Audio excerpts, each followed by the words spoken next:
महाराष्ट्र में बदलेंगे सियासी समीकरण। शिवसेना यूबीटी ने की सीएम देवेंद्र फडणवीस की तारीफ। संजय राउत ने देवेंद्र फडणवीस की प्रशंसा की। महाराष्ट्र में शिवसेना यूबीटी और बीजेपी के बीच बढ़ती नजदीकियों की चर्चा मुंबई के सियासी गलियारों में चरम पर है। इस बीच शिवसेना यूबीटी सांसद संजय राउत ने कहा कि महाराष्ट्र में संगीत हमेशा रहता है, राजनीति में भी सुर और ताल हमेशा रहता है। हमने उनकी सराहना इसलिए की है क्योंकि उन्होंने अच्छा काम किया है। उन्होंने कहा, महाराष्ट्र के गढ़चिरौली जैसे जिलों में अगर नक्सलवादी समर्पण करते हैं और मुख्य धारा में आते हैं तो हम उनका स्वागत करते हैं। वहां देवेंद्र फडणवीस कोलार सिटी जैसा बनाना चाहते हैं, इसलिए हम इसका स्वागत करते हैं। शिवसेना यूबीटी सांसद संजय राउत के मुताबिक सामना की परंपरा रही है, चाहे गौर विरोधी ही क्यों ना हो। अगर कोई देश हित में काम करता है तो सामना उसे उठाता है, देश के सामने लाता है। देवेंद्र फडणवीस के साथ हमने वही काम किया है। राजनीति में टीका टिप्पणी होती है और होती रहेगी। विपक्ष की जो जिम्मेदारी होती है हम उसे निभाएंगे। देखिए, महाराष्ट्र संगीत का प्रेमी है।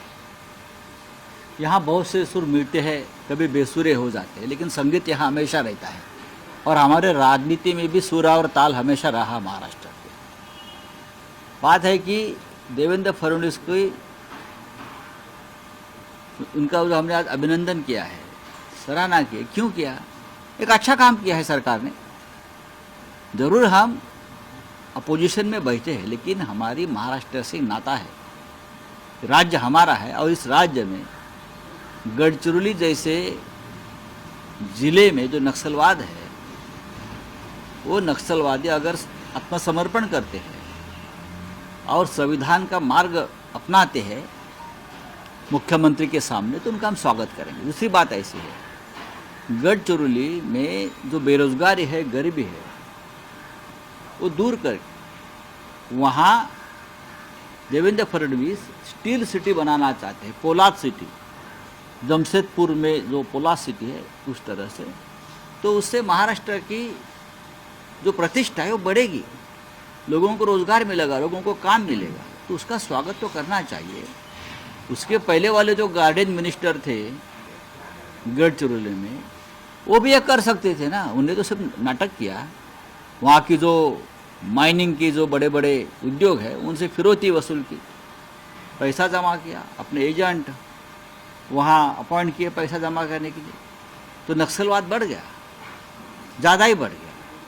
अगर राज्य के मुख्यमंत्री ने कंट्रोल लिया है गढ़चिरौली का, तो जरूर हम उनका स्वागत करेंगे। लेकिन राउत साहब, जो शिवसेना बीजेपी के बीच निर्माण हुई कटुता को मिटाने का ये प्रयास हो रहा है क्या? क्योंकि देखिए, हमारे राजनीतिक भी मुलाकात की थी और शुभकामनाएं दी थी फडणवीस जी को मुख्यमंत्री बनने के बाद, और अब ये सामना मुखपत्र में उनकी सराहना। सामना एक अखबार है, शिवसेना का मुखपत्र जरूर है, लेकिन सामना की परंपरा रही है, चाहे घोर विरोधी हो, उसने देश के लिए और राज्य के लिए और समाज के लिए अगर कोई अच्छा काम किया है, तो जरूर सामना उसकी सराहना करता है, उसका अभिनंदन करता है, उनको काम को उठाता है, जनता के सामने लाता है। ये परंपरा शिवसेना प्रमुख बाला साहब ठाकरे जी से आज तक चल रही है, तो उसमें आप राजनीति मत देखिए, ठीक है?